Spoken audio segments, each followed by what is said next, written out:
But imagine even contemplating that when you've been told you'll never walk again. Well, Major Phil Packer was serving in Basra last year when he was the victim of a rocket attack. He was left paralysed from the waist down, but despite losing the use of both of his legs, he's already rowed across the Channel for charity, and he's now planning to walk the gruelling 26 miles of the London Marathon on crutches. I'm delighted to say he joins us now. Good to see you. Thanks very much to you. We'll talk about this amazing feat you're going to attempt in just a tick. But first of all, just take us back. Remind us of what the doctors told you and how you yourself felt when you came back from Basra to this country. The support I had from the Defence Medical Services in Iraq was quite fantastic, and the Royal Air Force flew me back. Under fire, I gather? Yeah, during a rocket attack they landed and got me back, so fantastic that they did that for me. And then I spent 9 days in Birmingham on morphine, and then was transferred to Stanmore Hospital, which is a specific spinal unit. And after the surgery, they said that the injury was complete, motor complete, and all the tests they ran, there was no movement whatsoever. So they said it was highly unlikely that I was ever going to walk again, and life was going to be in the chair. But you defied the analysis and you defied the odds, and somehow or other you have been able to, and you've just walked across the studio floor here, albeit with the aid of crutches, with walking sticks. I think I'm just very lucky that so many people who have spinal injuries. It's really, I think, in the lap of the gods.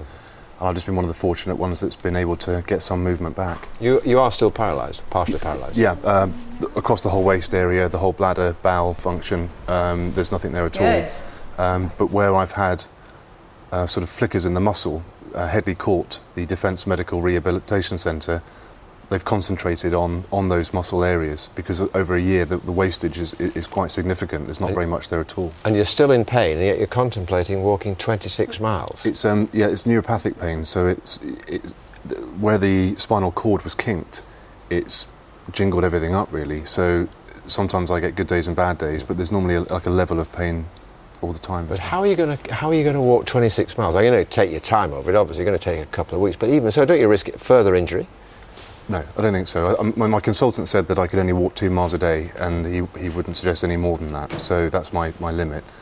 And Floor London Marathon have very kindly given me this opportunity to do it over a 13-day period. Mm-hmm. So I think it's 52,400 steps, something like that. You'll be counting every one, will you? No, so.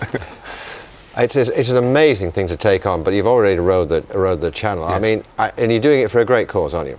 Yeah. When I was in hospital last year, I wanted to raise £1 million for charity and for Help for Heroes, and obviously for injured servicemen. So I set up a website, philpacker.com, and all these challenges, I'm hoping I'll raise money on every single one and get to the total as soon as possible, really. And it's just getting people onto the site to press donate and give some support in that way. Well, we wish you well. It's a terrific thing to take on board, and I have nothing but the utmost admiration for your courage and indeed your physical ability to do it. After all that is just quite amazing. Thanks very much, dear. You're going to talk to our colleagues a little bit later on, and for more on Phil's story and how to find out how you can support the cause of Help for Heroes, log on to our website at gm.tv.